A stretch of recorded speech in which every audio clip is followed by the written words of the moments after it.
Hey everyone, this is Loreli with WTI. If you like tea, I'm begging you, please don't microwave your water. Instead, use the Mr. Coffee tea kettle. Before I bought this one, I did extensive research. I wanted one I could use on the stove and I needed it to be stainless steel. It is because I live near the ocean.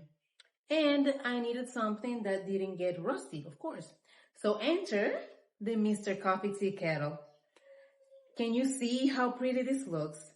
And can you believe I've had it for 4 years? Not a single rusty bit. I'm literally just a block away from the ocean and it still looks as good as new. A secondary reason why I love this tea kettle is because, well, I love the sound it makes when the water is done boiling. It lets me know when the tea will be ready. And to be completely honest, I like it when it whistles. But the best part is that it doesn't run the risk of breaking down because it's not electric. And this is why I really recommend using this teapot. And that is my point of view.